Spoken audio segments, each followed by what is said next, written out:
शांति। आज हम सुनते हैं 26/4/2025 मीठे बाबा की साकार मुरली। आज मीठे मीठे बाबा कहते हैं, मीठे बच्चे, हाँ जी बाबा, तुम पुरुषोत्तम संगम युगी ब्राह्मण अभी ईश्वर की गोद में आए हो। तुम्हें मनुष्य से देवता बनना है तो दैवीय गुण भी चाहिए, तो तुम पुरुषोत्तम जो युग चल रहा है संगम युगी, उसके अंदर ब्राह्मण अभी ईश्वरीय गोद में आए हो।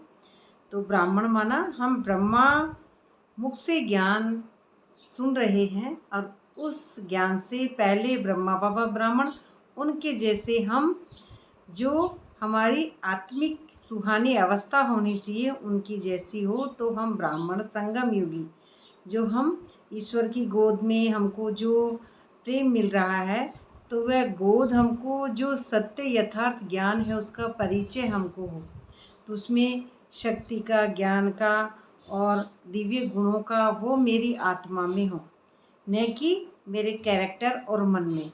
तो निराकार जो स्वरूप है उसकी स्थिति में टिक कर ही यह गुण प्राप्त किए जाते हैं। तो दैवीय गुण भी चाहिए, तो उसे मनुष्य से देवता बनना है ना हमको, तो दैवीय गुण भी चाहिए। मनुष्य हम जो मन के अधीन हैं, वो मन क्या है, चंचल घोड़ा चारों तरफ घुमाता है। तो उस मनुष्य से देवता बनना है तो दैवीय गुण चाहिए। तो मनुष्य से छूट के और साइलेंस में जाने के बाद जब परमात्मा की हमको गोद मिलती है, तो उस गोद में जाने के बाद भी हमको परमात्मा का ही ऐसा रोल, दैवीय गुण सीट पर सेट होने के बाद, साक्षी दृष्टा होने के बाद, वो गुण जो आ रहे हैं उनमें ही हमको रहना है।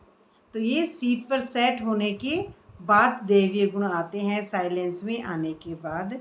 तो दैवीय गुण धारण हम करते जाएंगे। उसके अंदर आसुरी मत, हमारी जो पुराने रोल हैं, कैरेक्टर है, उनसे हमको पहचान नहीं बनानी है।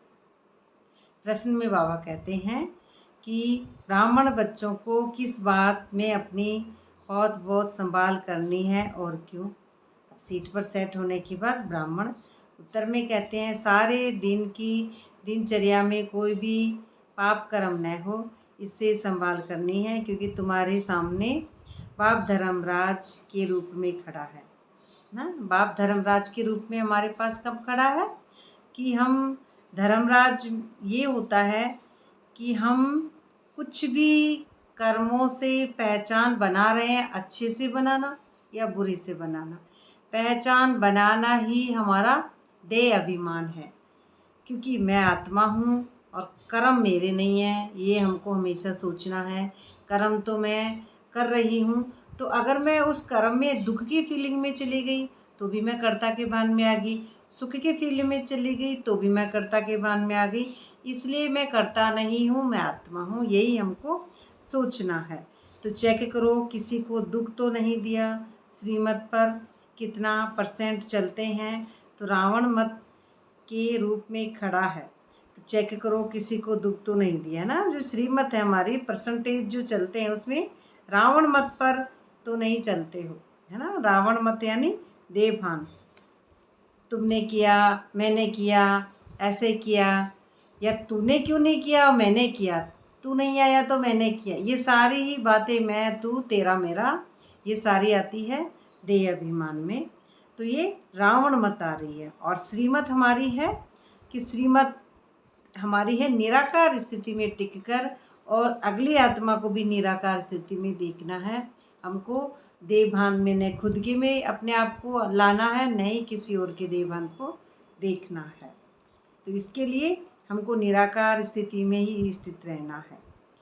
तो क्योंकि बाप का बनने के बाद कोई विक्रम होता है तो 1 का 100 गुना हो जाता है, गुना होता रहता है, मल्टीप्लाई 1 का 100 गुना हो जाता है। 100 गुना ऐसे हो जाता है कि हम दुख की फीलिंग्स की पश्चाताप करते रहते हैं, और वो पश्चाताप मैं नहीं हूँ, क्योंकि मैं आत्मा हूँ। और अगर मैं किसी भी बात का पश्चाताप कर रही हूँ, दुख में, दर्द में, भाई दुख देना नहीं चाहिए, लेकिन बाबा कहता है दुख लेना भी नहीं चाहिए। न दुख दो न दुख लो। तो ये कब होगा आत्माभिमानी स्थिति में ही होगा। तो आत्माभिमानी स्थिति बनाने के लिए हमको कभी पश्चाताप में नहीं जाना, कभी पश्चाताप में जाना पीछे जाना होता है, तो हम पीछे नहीं जाते हैं, हम सिर्फ आगे चलते रहते हैं। जो हुआ बीती पे बिंदी, अब मैं अपने आप को आगे सुधारूंगा। क्योंकि ऐसा नहीं होता है कि एक इंसान है तो उसमें हजारों लाखों जो देवताओं के गुण हैं वो सब में ही होते हैं। इसलिए जो है कैरेक्टर जो परमात्मा ने हमको दिया है वह ठीक है, और हम धीरे धीरे आत्मिक स्मृति में इस तरह से पहुंचते जाएंगे। अपनी फीलिंग्स, अपने दर्द दुख जो भी है बाबा का है। मैं एक आत्मा हूँ, मैं साक्षी की सीट पे होके सबको देखूं, यही हमको हमारी बुद्धि में हमेशा रखना है। और मुख्य पॉइंट ही है। और एक जो बाबा का एक ही हट्टी है, कई बार आता है हट्टी, हट्टी मानी होता है दुकान, एक ही दुकान है बाबा का, तो सदगति सबकी इस हट्टी से ही होनी है। ये हट्टी ऐसी है कि तुम सबको पवित्र होने का रास्ता बताते हो, तो फिर बने न बने, अब आपने हट्टी का रास्ता बताया, बने या न बने, तो हट्टी होती है साइलेंस में लौटना।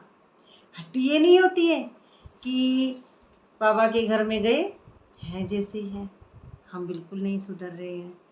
हट्टी माना अपने संस्कारों को, दैवीय संस्कार प्राप्त करना।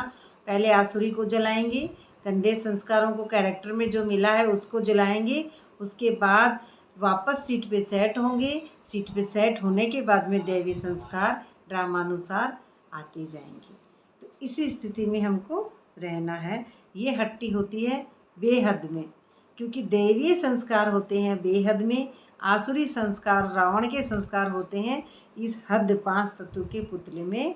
और ये जो 5 तत्व का पुतला है इसमें अच्छी बातें कम होती हैं और रावण की बातें ज़्यादा होती है, क्योंकि 5 तत्व के पुतले में होता है द्वैत, और साइलेंस की स्थिति में होता है अद्वैत, जिसको कहते हैं हम एक निराकार स्वरूप की स्थिति। और मनुष्यों के लिए बहुत कल्याणकारी है, सबको दिखाना चाहिए, परंतु मैं भी यह वर्षा लूँगा, ये हमारी बुद्धि में रहना चाहिए। ऐसे कोई करते नहीं है ना, ऐसे कोई नहीं करते। हम दूसरों को कहते रहते हैं बाबा के सेंटर पे आना, बाबा का ज्ञान सुनना, मैं आत्मा हूँ ये, और हम आत्मा समझ के कर्म करें। बात ठीक है, देना चाहिए ज्ञान, लेकिन मनुष्यों का यही तो बात है, मनुष्य मन के बस। मैं खुद ही अपनी अचल अडोल स्थिति नहीं बना पा रहा हूँ, तो दूसरे कैसे मेरे या फिर संस्था के बातों का यकीन करेंगे। तो पहले तो मैं खुद मेरी अचल अडोल जो स्थिति है उसको बना पाऊँ, उसी के अंदर मैं बाप समान अपने आप को समझ लूँ। इसी स्थिति से सेवा बेहद की बढ़ती है। हद की सेवा हम जितनी भी करें करनी चाहिए, ड्रामा है, लेकिन बेहद की सेवा होती है आत्मिक स्मृति की सेवा। आज के धारणा के मुख्य सार में पहले पॉइंट में है, देह अभिमान में आकर आवाज़ से बात नहीं करनी है, इस आदत को मिटाना है। आवाज़ से आकर ही है ना, बार बार हम फिजिकल बहस करने लग जाते हैं लोगों से, तो ऐसा है फिजिकल बहस हमको नहीं करना है। फिजिकल बहस करना भी एक वातावरण खराब करना है। हमारा जो आत्मिक स्मृति है उसमें हमको साइलेंस में वापस स्थित होना है, न कि हमको बहस करते करते इस वातावरण को हमको एक तरीके से सतो प्रधान बनाना है।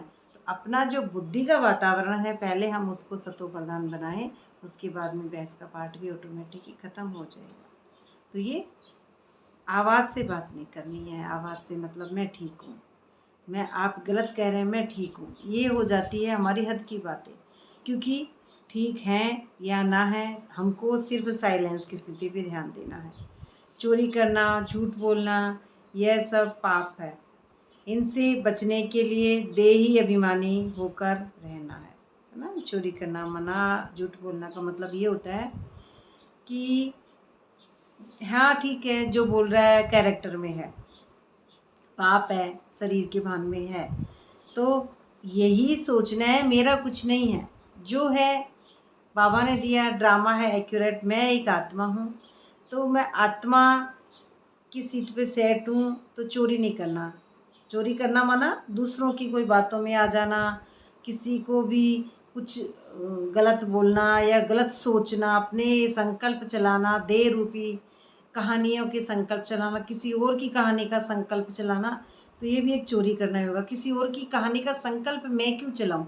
मैं तो आत्मा हूँ, और मैं आत्मा हूँ तो फिर मैं किसी और के अंदर का पार्ट मेरा काम नहीं ना, मेरा तो अपने अंदर का और मेरा बाप का कंबाइंड स्वरूप की स्थिति है आत्मिक स्मृति में।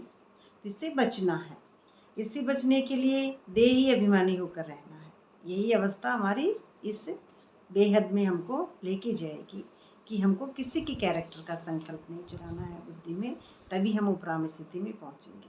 दूसरे पॉइंट में बाबा कहते हैं मौत सामने है, इसलिए बाप की श्रीमत पर चलकर पावन बनना है। बाप का बनने के बाद कोई भी बुरा कर्म नहीं करना है, सजाओं से बचने का पुरुषार्थ करना है। हाँ, सजाएं खाना यही है कि सजाएं कौन खाता है? शरीर और शरीर की बातें, हद की बातें सजाई खाते रहते हैं। धर्मराज की सजाएं खाना ये भी एक ही है।